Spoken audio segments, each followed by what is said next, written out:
Good morning, everyone. Welcome back to the Celtic Way. I am your host, John McGinley. As you can see, we've got a very special guest today. We've got Ryan118, the infamous YouTuber. Ryan, we were just speaking ahead of coming on there, and I believe it or not, we've never done a video together before, I despite know our countless years on YouTube. it's quite mad that finally our paths cross after years of taking this platform by storm. I enjoyed the use of the word infamous, but trust me, it's a pleasure to be on with you, John. It's finally time to catch up, and I'm sure we've picked the right time. Yeah, if you're not aware of Ryan's channel, it's the Ryan118 channel. And Ryan, look, listen, I regard you as one of the OGs of this YouTube game. I mean, you had a channel long before a lot of people did. You know what this platform is all about, and you've got the subscribers to prove it. You know, you enjoy covering Celtic in this way, don't you? Yeah, I mean, listen, I've been doing it for nearly 10 years now. I feel like I've seen a good mix of ups and downs, and this season is probably going to be a mix of both of those things if the first portion is anything to go off. But it's a great place. Like, listen, you've got to deal with the good and the bad. There's some nutters that come in and out, but yeah, it's all part of the game. I quite enjoy it. Careful, a few of them might be in the live chat today, just to say. No, we do love our live chat, and thanks for everyone piling in this morning already. We do appreciate it. Listen, we've got lots to talk about regarding Celtic, as you know, but before we get into discussion, we have a new offer for people to get subscribed to the Celtic Way website. It's our our art print offer. We've got a new Kieran Tierney print made by Frankie, the renowned football artist. £1 for 6 months of access, and you get this free through your door. It arrives in a nice size. It's not a little postcard or anything. It's a good full print, and it's a fantastic quality, fantastic print, as you can see. Kieran Tierney returning to Celtic. What more could you want? To claim this offer, all you need to do is go to celticway.co.uk/subscribe. I'm also going to put a link in the live chat, and I'll put it in below, just so you can kind of take advantage of this offer while it's there. It will be running until September, so you've got plenty of time to take advantage of this. But as I say, £1 for a full 6 months of access to the website, all our subscription articles, all our exclusive interviews and news, and yeah, the free print. Ryan, how are you Yes. feeling about Celtic at the moment? Where do you begin? I suppose I feel like I'm all tuckered out, given my opinions over these last few days. But it's the joy of the game. Listen, I was feeling fairly confident about this season, and I still am. I still expect Celtic to be successful, to win trophies, and to deliver what they do on a consistent basis. But I think that we're all at a little bit of a boiling point right now, and rightfully so, about the ambition of the club moving forward. The fact that we have a manager who only has a year left in his contract, the fact that it doesn't look realistic for us to build off of the European success from last year. It feels like the things that you really use as the mark for further success this year is going to bring us back a wee bit, and that's frustrating. It's things that you want to constantly build on, and it feels like the board's ambition isn't matching the fans' ambition and building and that. So it's a wee bit, yeah, scunnered is the word I would use ever so slightly. And that might change. Look, listen, there's still time for that to change. We might go and win next week. We might make 3 or 4 signings. But I feel like there's a lot of damage done. And dare I say, I think some of it might be irreparable with the way that the last few days have went. I was on for an hour yesterday morning on this briefing. We usually do around half an hour, but we were on for an hour yesterday with your good friend Ryan McGinley, just going through all the issues at Celtic at the moment. It does all feel like it is all mounting up, unfortunately. And you can understand why supporters are airing grievances. You can understand why fan groups are releasing statements. You can understand why people are showing their frustration at the game as well. It's not a nice situation to be in, but listen, we know, like you're laying out there, the next 10 days is massive for Celtic. Yeah. It all moves on. Livingston's up ahead next. There is a transfer window ongoing, believe it or not. Now, there was a report from Sky Sports Scotland yesterday that Celtic are in a market for 2 wingers, a striker and a left back before deadline day, which on the 21st of August, Ryan, seems pretty absurd considering everyone's known that Celtic need these positions strengthened since January. And yeah, but it seems like Celtic might make a late push to fill these positions. We are expecting that. We're still expecting a bit of money to be spent, but there's only 10 or 11 days left of the transfer window. Time is running out. Yeah, and I mean, it's obviously not the first time we've been in this situation. I feel like this is the first time that it's been so much that we need at this stage of the transfer window. But it's not. We're no stranger to the fact that Celtic are leaving business late. It seems to be the tried and tested for the Celtic board. My problem is knowing all summer that we've needed these players. The fact they're not here by now, it worries me about the players that might come through the door. Now, I know we're talking about the likes of Balikwisha dragging on, and he might come in, and that has been a long-term target. But in these other areas, I'm worried that they aren't long-term targets that are going to come through the door. I'm worried they're going to be players that have been scouted at the last minute and have been used as emergency signings, basically. Even the likes of Jamie Vardy, who I don't doubt for a second would do a good job shooting his sign for the club or hearing his name this past week. But if he was a real and genuine target for Celtic and his heart was set on Celtic, like some reports say, then why was he through the door in June or even July? Why is that wait until now to happen? So I have serious doubts that even if we do make these signings over the next few weeks, that they were the first choice for the recruitment department. And I think this is just on a side note, not to change the subject, but what happens if we don't qualify for the Champions League? Because there's a very real possibility of that. I don't think we can dance around it. If we don't qualify for the Champions League, and if some of these signings have been ones that were dependent on qualification, do I have any faith that the Celtic board have a backup list somewhere for Europa League players, for players who would sign if we don't qualify for the Champions League? I have no faith whatsoever. I don't think that this transfer window dictates that there should be any confidence that we have a backup list sitting somewhere if the first choice list has taken till the 22nd of August to get going. Yeah, no, I listen, I totally agree with you. And there's also the looming, lingering worry of this kind of Rodgers kind of teed up a little bit on Friday when he was talking about, some players might not know whether they're staying or going, but they've got to give everything for Celtic as it stands. So there's this looming threat that still one or two key players could leave Celtic, which is a horrendous thought given the state of things at the moment. And listen, the positions that Celtic are reported to be targeting are the ones that Celtic need players in. And everyone knows it. You need a backup left back. You need two wingers, and you need a striker. It's not rocket science. As I say, everyone's known about these positions for a while. And then there's the added complication of Alistair Johnston's situation. We don't know how long he's going to be out for yet, but we know hamstring injuries can be complicated, especially on the more serious end. And it could be, a couple of months there. Hopefully not. But, he's getting scans this week, as we know. Are you concerned about Ralston coming in there and filling in? And do you think Celtic will need to go into the market for temporary cover if Alistair Johnston's out for December, for example? Well, first and foremost, I hope that if Brendan Rodgers talks about Alistair Johnston today at his press conference, I hope it's good news. I hope that it's maybe a few weeks at tops. But as you said, you never know with these things. So, pray God that maybe everything will be okay. But if it's not, and we're facing a few month injury for Alistair Johnston, I really do think we need to prepare. And I mean it with all due respect to Anthony Ralston, but this is a serious stage of the season. A stage of the season where you want to start the league campaign with confidence. And I think he would be fine for that. Against most opposition in the Scottish Premiership, Tony Ralston is going to do a fine job. He's proven that. But if you go into the Champions League, these 6 games between now and December especially, with Tony Ralston playing at the right back role, I seriously worry about what we could achieve in the Champions League, because you're looking at the chance of Real Madrid, PSG, Manchester City. You don't know what the draw is going to present to you. I don't think it'll be as nice as last year. I think we're all going to have to get ready for the harsh reality, which is that. And I just don't think that Anthony Ralston is that quality. I have no doubt in my mind that he'll give it his all and that he'll try. But sometimes trying only gets you so far. And Tony Ralston is a real drop down in quality from Alistair Johnston. Now, the fact now is, though, fullbacks are one of the hardest areas to shop for, I feel like. And we've seen that. We can't sign a backup for Kieran Tierney. So how difficult is it going to be to sign a backup for Alistair Johnston?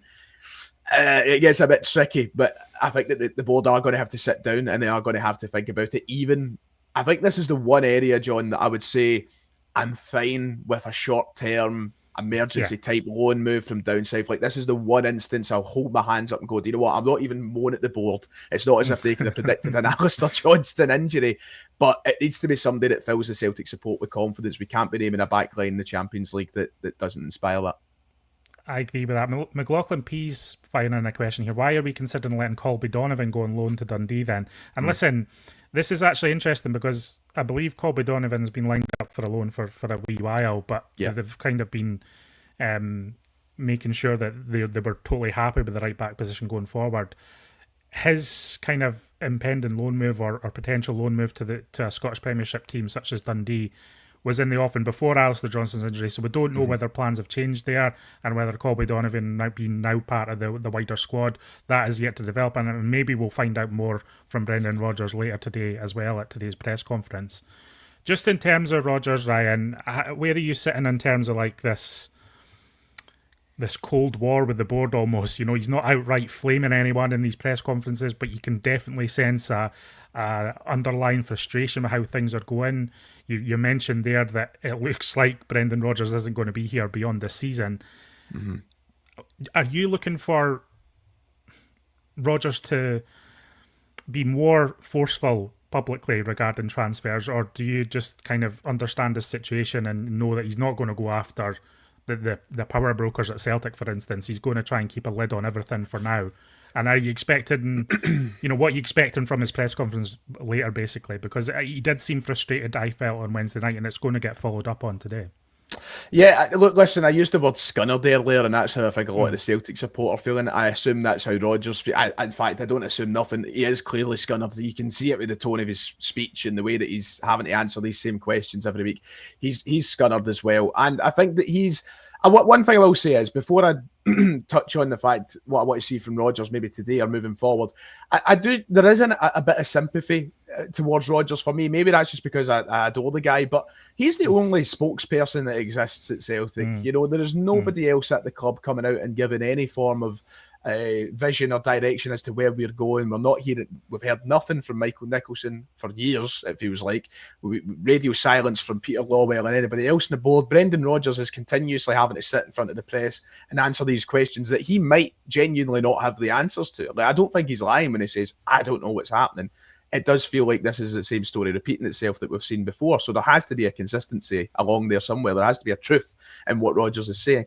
I'd like to hope that behind the scenes he's been a little bit more ruthless, but I think that's something that he does need to do publicly now. I think that he needs to be a bit more ruthless. This doesn't strike me as the same Rodgers that we've seen at the start of the window. It doesn't strike me as the same Rodgers that we've seen. I remember being at the press conference when he arrived back to the club and he sat there and spoke about this shared vision and he seemed very, very excited. That spark seems to be gone in him. And I don't blame him. Can I just make that clear? But I think that he needs to bring a ruthlessness out. He needs to call it out. A lot of people have been making the comparison online between him and Ange Postecoglou and how Ange wouldn't have allowed this to go on the way it is, and he would have been very direct about it. And I think that Rodgers probably could take a leaf from Ange's book and being a bit more direct about it, because if one man's going to push it through, he's probably the only man that has the power to do it, because it's not the fans. Apparently, we've tried. We make our voices clear, and it doesn't happen. So, I think Rodgers needs to maybe just have a little bit more ruthlessness in his speech. I get what you're saying there, and I think we know over time Brendan Rodgers has been something of a divisive figure for Celtic fans. That's undoubted. But there has been these moments where I feel like he has unified or built a kind of energy around what he's saying in the press. A notable example of that for me is in the first season of when he came back and things weren't going well, and then Celtic went to Tynecastle and there was all sorts of dodgy refereeing decisions and all sorts. Brendan Rodgers came out with a bit of fire after that, and it really built energy around Rodgers and the team and unified everyone, I feel like, at the club. And I think 100%. maybe what I'm looking for is maybe a little bit of that from Brendan Rodgers here. Get the fans on board. Like, we're not looking for him to launch a campaign against his employers. That's unrealistic. But just, I think this resigned kind of Rodgers that we're seeing in press conferences just now isn't really inspiring anyone. And maybe that's just how he feels, and he's just trying to reflect how he feels. But the supporters are worried about it, and I wouldn't be surprised if it's also the players are picking up on it too. Brendan Rodgers mentioned this last week. He said if he's showing frustration or he's showing any emotion in his press conferences, it can be picked up by the players. But we're needing some sort of leadership at Celtic here, because Brendan Rodgers is the visible leader of Celtic, but he's not in a position to give public answers to a lot of these questions, but we need something from him. We need some strong leadership here. We need that force of nature style that Ange was famous for. I don't know if that's within him. I don't know if he's going to bring that today or at some point, but Celtic needs something here because it's just a malaise right now. It just feels wrong. Everything feels wrong at the moment. And we're just looking for a spark, as you said. One of the things that you said there, and I definitely think that people need to remember, not everybody, I think there are some supporters, I see it in the comment section of my videos, you see it online, like he is a professional at the end of the day, and he is a man who's employed by the club. I think some people expect him to go gung-ho and just come out all guns blazing and torch Peter Lawwell, Michael Nixon, all the rest. He's not going to do that. Number one, he shares a very good professional relationship with them, and number two is his employer. So he's not going to quite go about it in that way, but I think you're right. I think today especially is a big test.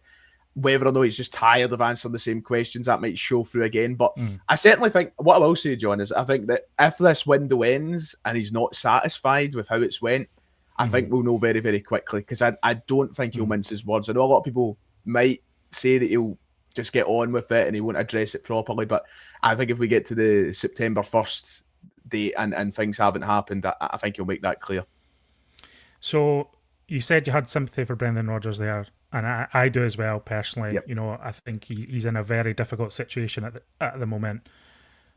There has been some chat over the last couple of days, though, that, you know, Celtic, with the players that they've got right now, should have taken care of Kairat on Wednesday night. Yeah. And that there's problems with Rodgers' team tactically, a little bit pedestrian maybe, not quite getting the job done. Where do you fall down on that? Because it's you don't want to launch into a kind of too much criticism of Rodgers at the moment and the players, but at the same time, it feels like the squad that is there, the players that are there, should be taking care of Kairat as they stand right now. No, absolutely. And listen, it would be naive of me to suggest that Brendan Rodgers should be absolved of all responsibility for the result on Wednesday. He definitely needs to take some of the flack for what happened. It's his tactics. It's his team at the end of the day. This group of players should have been beating them comfortably, and I won't hide away from my predictions heading into the game. I thought that Celtic would win the game, maybe 3 or 4 goals to the good, and we barely managed a shot on target, let alone a goal.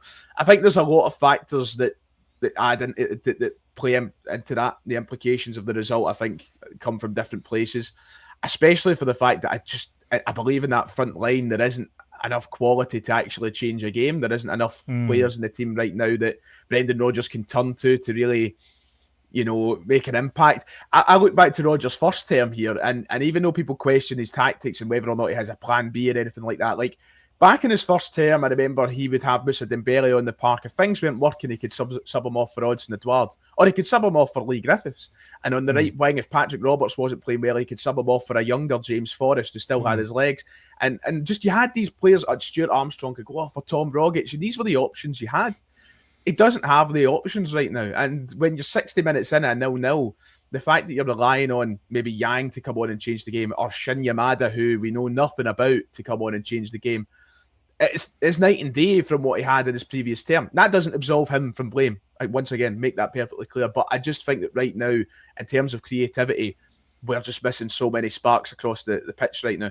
So I think he needs to look at that for the second leg, because this second leg will be the same squad. It'll be the exact same type of game. I could see this being a game that's won by 1 goal on either side. But he's got to find a way in his own system and his own philosophy to unlock the game if it goes as stale as it does. He needs to find a way to play passes in a different way that's from side to side, the centre halves or the fullbacks.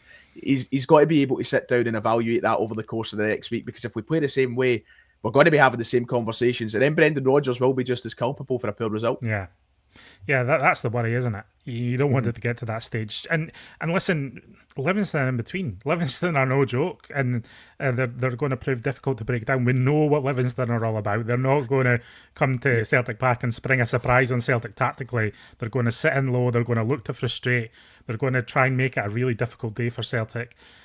You expecting changes for this one? Again, Rodgers last week said ahead of the Falkirk game that some of the changes he would make for Falkirk had Livingston in mind, and in the sense he didn't want to give some players their first start against Livingston. So I think maybe Arne Engels is going to come back into the team. Yeah. And then what you thinking for this front three? Because I mean, he turned to Johnny Kenny last week. Shin Yamada's there. I would be very surprised if Adamida starts against Livingston. You never know. Again, the quality is lacking in that front three. But what kind of changes are you expecting for Livingston? Well, first and foremost, the pressure has been lumped on this game, hasn't it? Like, this is a game that should have been routine, I think, and going in with no concerns whatsoever. But now you've even got the captain coming out and essentially saying, listen, let's leave the negativity at home and get behind the team on Saturday. We've turned this Livingston game into a sort of this big derby type feeling or something like that. I don't know. There's a lot of pressure riding on it. But in terms of changes, yeah, it's going to be interesting because, you know, we need a win first and foremost. I think we need a convincing win. But you've obviously got Tuesday in the back of your mind. I think Engels will come in, as you said. I've seen people online saying, bugger it, let's give Callum Osmond a chance on Saturday because clearly none of the other strikers can score goals. So what would be the harm? I think whoever does start up front really needs to give us something. And I honestly, at this point, think that it could end up being like Johnny Kenny. I really do. I could see him ended up getting a start somehow. Adamida hooked at halftime is never a good look. No. And alongside them, I think we could see Yang maybe start. I think Maida will start again, but he's somebody as well who I think needs to give us more. He needs to be better. He's missed a lot of big chances so far this season. He hasn't inspired any confidence to the support that he will live up to the quality or the standard that he had last season. The one thing that I will say, the confidence that I do have about Saturday and the thing that eases me a little bit is defensively we should be fine. We've been really, really good. I mean, we've conceded one goal across competitive football so far this season, and teams have barely laid a glove on us. So if we defend well enough, we should be able to win the game fairly easily. But it's about taking our chances, something we've just not done across what feels like every game bar Falkirk. So whoever does get blessed with the opportunities on Saturday in the front line, this is a huge chance to stand up and take them, and maybe until the end of the window, give Rodgers something to think about. Yeah, these matches should be opportunities for these players who might be fringe players throughout the season to really step up and show what they're all about. So far, they haven't really. You mentioned Callum McGregor there. He was speaking just regarding the Kyrat game. His kind of diagnosis of it was that in the first half we were too slow, he said. We got stuck on the side too much. Nothing was really connecting to get us back across the pitch. It was just too slow. It isn't really like us. The first half was sort of a waste. We went into the game with a little bit of the unknown. Obviously, you do your homework, but it's not until you see them live, the patterns and the way they try to stifle the game. They were good and a wee bit actually like Brugge did. They sort of left it on the side and then duelled up from there without too much space centrally. They're street smart and they know the game as well. Yeah. They're trying to break it up, dampen the atmosphere and stuff, and that's credit to them. Just on the kind of chants and the unrest from the support, sack the board chats, etc. McGregor kind of appealed for unity, as you alluded to there. He said, we have to stick together. The strength of this club has been when we're together. We've drawn the game. We didn't play as well as everyone hoped we would. The players go home and are as upset about it as anyone. You have to stay positive. It's a massive 10 days or so for the club. So not the kind of chat you actually want to hear from your captain at this stage of the season. And he still has belief that Celtic can go to Kazakhstan and win. Cameron Carter-Vickers playing down the kind of travel aspects of it as well. He regularly travels to America to play for the national team.